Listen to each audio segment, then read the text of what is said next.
Look, if you're someone who people naturally come to with their pain, or maybe you've always known things that you really couldn't explain, or this, if you walk into a room and you already feel what everyone else is carrying inside of them before a single word gets spoken, then you already know something that most people don't. And you have a gift. And the problem is, no one ever gave you an operating system for how to use this gift in a good way. And that's what this video is all about. So, my name is Anthony Rios. I'm the healing shaman, and I work with empathic people, with natural healers through the Rainbow Path community on school. And today, what I want to do is talk with you about the practice that changed everything for me about how I work and how I live, and why I think that it's the missing piece that most healers need, right? Most healers I meet, they need this. And it's shamanism, the real version, not the Instagram version of shamanism, right? So let me get one thing out of the way first. Shamanism is not a religion, and it is not a New Age invention. And it's also not about the aesthetic. It's not about the feathers of the sage or the altar and all that stuff that looks good on camera.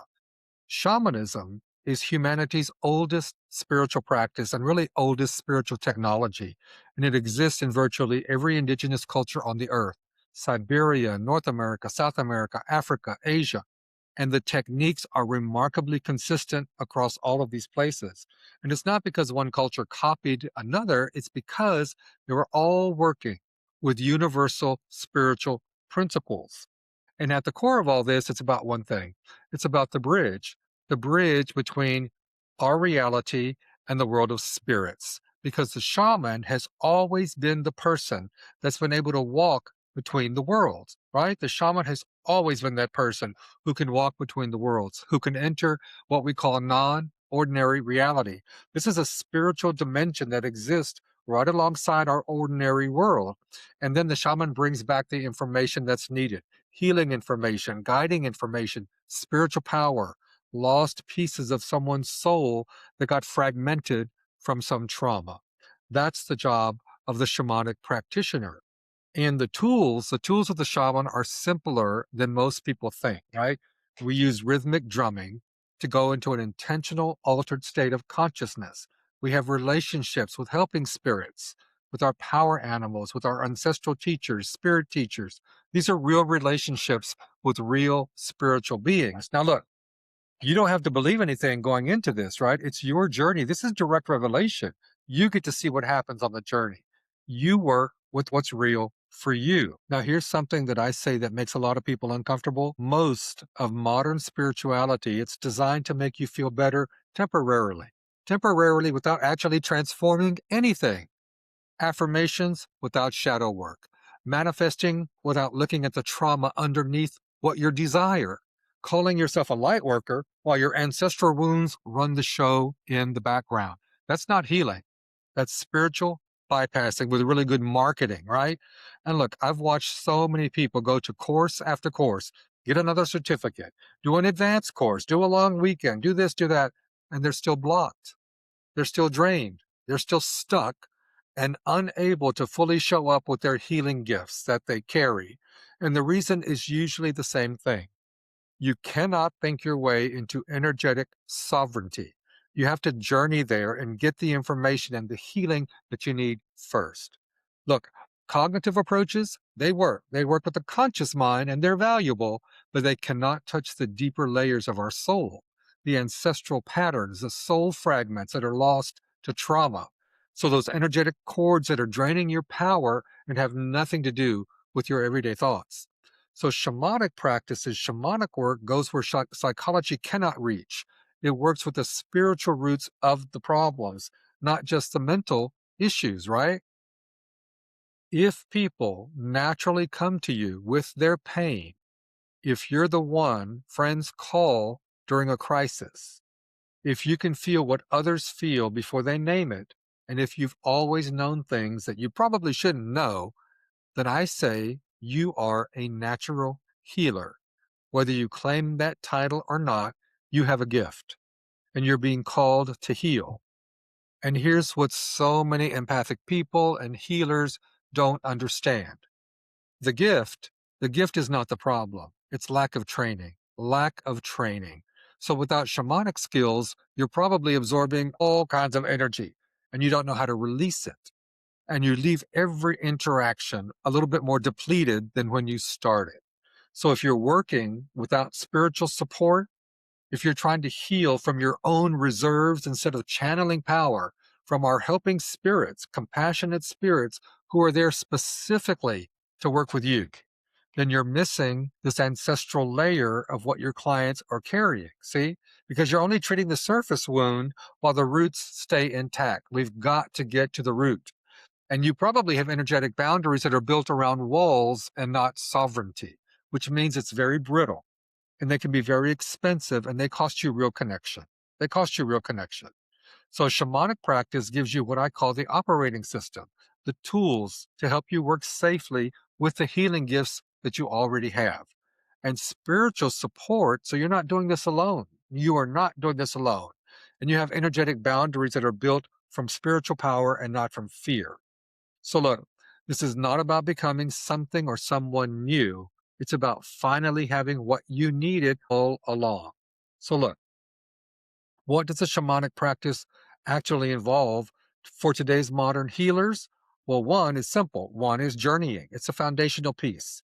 Enter non-ordinary reality with the drum, meet your helping spirits, receive the guidance, receive the healing. This becomes your direct line to wisdom. It is beyond the conscious mind. It's outside of space and time.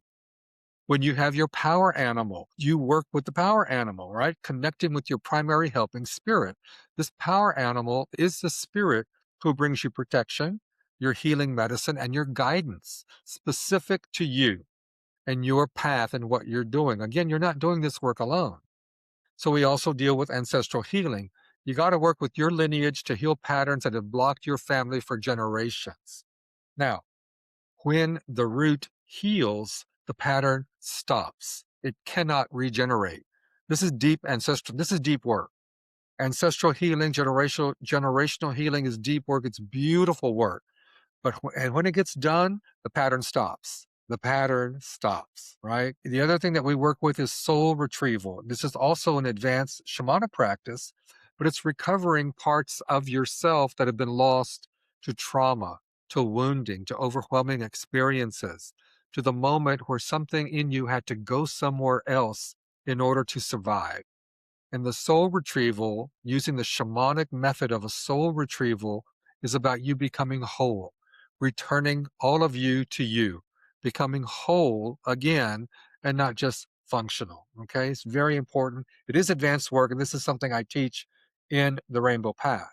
Now, a very important piece about all of this is shadow work, real shadow work, not journaling about the trigger, not just meditating on an issue, but really meeting the parts of yourself that you have been avoiding and understanding what these shadow parts are doing, what their job is, what they've been doing all along, and what they were protecting in you and how to honor them, acknowledge them, and bring them home. Because shadow work is not about resisting the shadow or eliminating the shadow or rejecting the shadow. It's about honoring, acknowledging, incorporating, and bringing the shadow home. Again, it's about wholeness. So be a whole human being, body, mind, and spirit. So these are not metaphors, okay? This is not metaphor. This is practical spiritual technology and techniques that create a measurable change in in your energy, in your healing capacity and ability, and most of all in your life, right? Most of all in your life. So all of the shamanic practice is experiential. It's divine revelation or direct revelation to you. You learn it by doing it, not by reading about it. And the foundation of it is simple. You learn how to journey. You learn how to journey, you build a relationship with your helping spirits. Everything else grows from there. Everything else grows from there. And it's a beautiful, beautiful practice once you learn how to do it. So if you're empathic or you're a natural healer, you've got a gift, but you've tried all these different things and you still feel blocked, stuck, you feel stagnant, maybe drained, right? And you're just not able to fully step into your healing gifts, there's probably a reason. And it's not that you're not trying hard enough, okay? So don't think that. It's not that you're not trying hard enough. You just need the right operating system. I like to call it the healer's operating system, right? You need the right operating system to get you pointed in the right direction and doing the things that are going to help you along the way. So, I've created the Rainbow Path community on School. There's a link here in the description that will take you to the Rainbow Path community. I work directly with empathic people, with healers on exactly this: the shamanic practice, the ancestral healing, energetic sovereignty. We do real work, no spiritual bypassing, okay? So, look, if this video has landed for you anywhere, somewhere true for you, and it's resonated with you, please subscribe to the channel. I put out new content regularly about shamanic practice, about boundaries, energetic sovereignty, etc., working with energy, and what it really means to heal, and not just manage or function.